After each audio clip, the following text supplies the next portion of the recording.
Podcast Bites. Now, let's get into actual FDA regulation, because this might confuse a lot of people. When they're picking up a packaged food, whether it's at Trader Joe's or maybe in the airport newsstand or at Walmart or wherever, how is that actually regulated, or is that regulated by the FDA? Yeah, so there is this phrase called generally regarded as safe.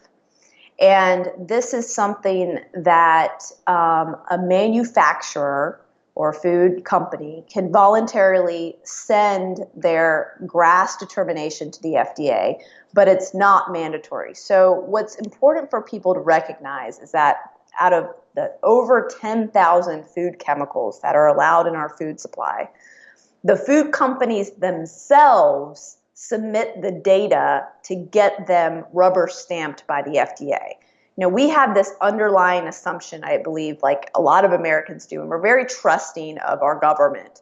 And we have this assumption that there's some regulatory body out there testing these chemicals from a third-party independent perspective to look over the safety of the world, right? The safety of us, to make sure the things that we're eating are safe. And there's this assumption that every single thing you find on grocery store shelves is safe. But what's actually happening is the food companies invent these ingredients to probably save them money in some form or fashion. And not probably, but they are. I mean, I would say 99% of the chemicals invented over the last 50 or so years have been just invented to improve the bottom line of the food industry. And those chemicals are being safety tested by the food companies themselves. So they look at, the safety of these chemicals they created, and they say, you know what, we're going to put these rats under 3 months or 6 months or 9 months, and they use these very short-term studies, and then they submit this data to the FDA to get rubber stamped. A lot of times the FDA doesn't even have the manpower to look over all of the information or even look through all of the different chemicals that the food companies are using, and they just allow it through. And then what happens is they get into the food supply, and then things like what happened with trans fat starts to happen. You start to realize that, whoa, we just approved an ingredient, partially hydrogenated fats, that are, oh my gosh, actually creating heart disease and creating heart attacks. And oh my goodness, according to the CDC, have been linked to 7,000 deaths per year and 20,000 heart attacks.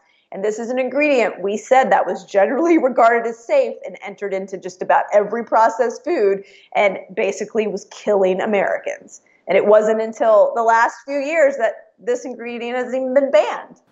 All ingredient manufacturer has to do is what you're saying then is they can have their own internal team, like let's say Kraft, for example, and they can hire their own experts to claim under reasonable certainty in the minds of their competent scientists that the substance is not harmful under the intended conditions of use, and that's all they need to have it deemed as GRAS. Yep. Now then they can send that to the FDA, but they're not required to. That's right. Okay, so the FDA, and I think you have a quote in the book about how their former deputy commissioner said that they just can't even keep up with figuring out whether or not a chemical is safe when it actually is submitted by a food manufacturer. And so, as you just alluded to, it's almost like we're using our population as a giant test canister for a lot of these chemicals that we might find out later on are not safe. But has the FDA ever been, I guess, audited on these practices in terms of their oversight of food ingredients? That's a good question. So there's a wonderful group, the NRDC, that has took on the job as watchdog and started to look at some of these chemicals and starting to audit what's going on. That was one of the results of that lawsuit that I talked about earlier with artificial flavor. But there are a lot of things that need to be addressed. I mean, one great example is artificial food dye number 3. Now, back in 1990, the FDA basically banned artificial red number 3 from cosmetics because it caused cancer in animal studies. But they still allow it in food. And the reason is because red number 3 was actually one of the main ingredients in maraschino cherries. And if you guys know the alcohol industry, and every bar across the world uses those little red maraschino cherries in their alcoholic drinks.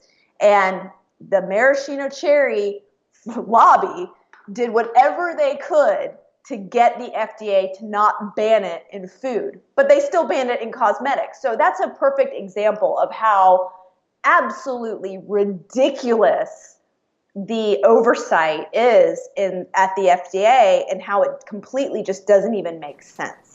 So ultimately, the big picture here is that even if something is generally recognized as safe and approved to be added to a product, that can all be based on internal testing, which admittedly could be highly biased by scientists hired by the food manufacturer themselves. Mm-hmm. Okay. Yep. Yeah, that's scary. Avocado, motherfucker.